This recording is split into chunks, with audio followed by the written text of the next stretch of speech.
How do you ask for the sale? It's not like this. Want to sell computers? I will show you how to sell computers.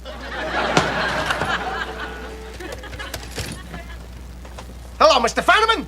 You want to buy a computer? No? Why not? All right, I see. Good answer. Thank you. Or like this. Buttlicker, our prices have never been lower. Okay, stop. That is totally inappropriate. You never yell at the client. You Now never you listen to yell at the me, client. sir. Here we go.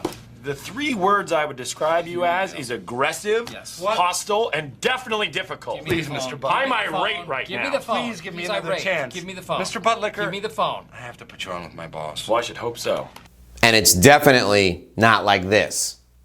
Now let's see what happens when you're driving with the other guy's brake pads.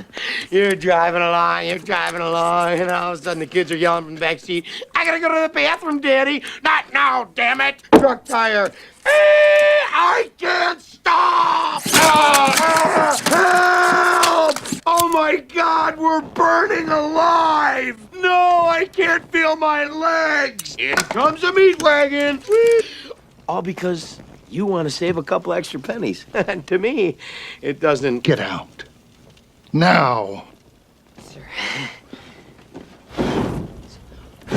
Do you validate? Asking for the sale can be one of the biggest challenges people face in any business. It's tough for you to go up to someone and say, hey, I think we should work together. Let's do some business. In fact, if you said that, most people would run away from you as fast as they could. And the first thing you have to understand about asking for the sale is the psychology behind sales.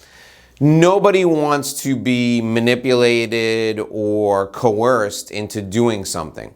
However, people love to make choices they believe are good for them, and people will gravitate toward people they believe can help them. So with this knowledge, you walk into an opportunity with another business leader or with a consumer, and you have to think to yourself, what's the problem I can solve for this person? Or how can I help this person? And then when you have that thought process, everything magically changes.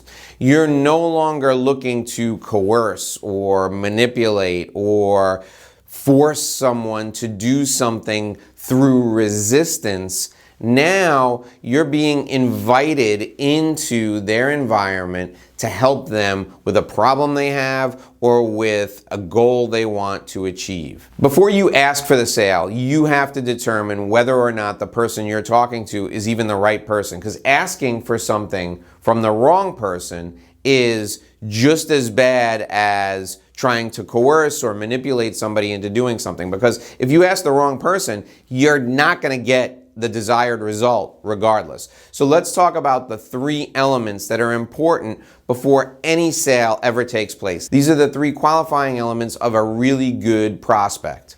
The first is you want them to have a problem you can solve or a goal you can help them achieve. And they have to acknowledge that they have the problem, or they have to acknowledge that they want to achieve the goal. So how do you do this? I simply say, what's the biggest challenge you're facing in business right now?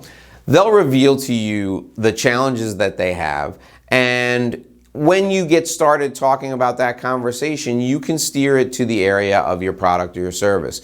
As you're in this conversation, you're in this sales conversation, you look at the person and you say, hey, when it comes to handling these types of issues, are you the person in your business that does this, or is there somebody else that works with you to handle this?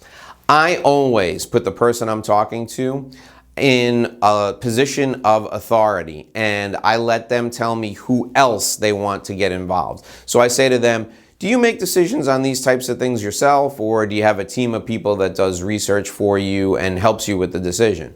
Do you make these types of decisions yourself, or do you get someone else involved in the process? Who else do you involve in a process like this? I mean, do you have a team that does research for you?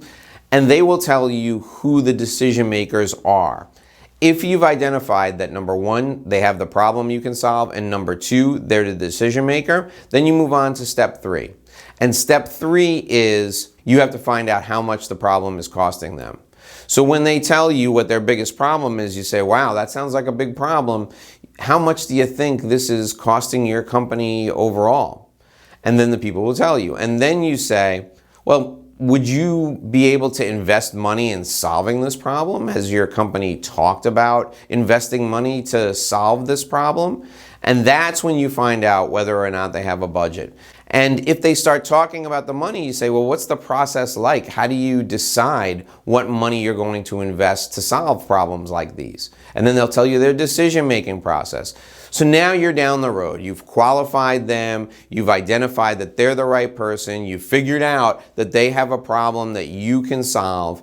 Now you go in for the close. So how do you close this sale? This is actually easier than you think. You simply say to them, you know, you told me that you had this problem. You told me it's costing you $1 million a year. You're the person who can make this decision.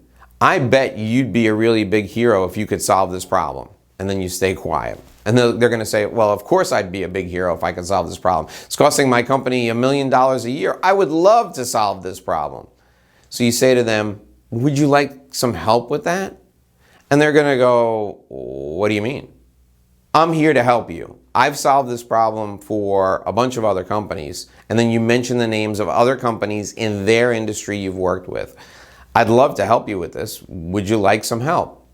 Remember what I said at the outset of this conversation today.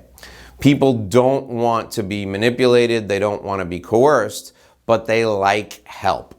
So when the person says, well, sure, I'd like some help, but we got a process and everything. Look, I know you have a process and I can help you work through that process. But before we do that, let me talk to you about some of the options for solving this problem. Now, this is the second key to closing the sale. The first key was simply asking them if they'd like help. The second key to closing the sale is offering multiple options. You never want to put anyone in a position to say either yes or no. You want to put them in a position to choose from multiple options. Think about all the big decisions, all the big purchases you may make in your life. A house, a car. You don't just go and look at one option and then say yes or no and move on. There are hundreds or dozens or even 2 or 3 options out there for you, and you select from them. In sales, B2B sales or business to consumer sales, it needs to be the same way. So you offer 3 options at most. And you say to them, here's option 1, this is what we could do. Option 2 may prevent the problem from coming back again. And then option 3 not only solves this problem and prevents it from coming back in the future, but option 3 also addresses these other issues, which may be an issue for you in your business. So you're offering 3 options. Now at this point, the prospect is going to say, wow, I didn't realize it would be that easy. Or they're going to think they didn't realize it would be that easy. You still have some details to resolve, but you got the prospect to agree. Number 1, he or she has a problem you can solve. Number 2, they have the ability to make the decision. And number 3, they have the money. They can afford it because it's costing them a ton of money now, and you're going to relieve that cost from them, and that's the money that they're going to invest in your service. If you'd like more information about how to close the deal, be sure and watch this video right here. This is the video you need to watch next. I look forward to seeing you again tomorrow for another edition of the Dave Lorenzo Daily. Watch this right now.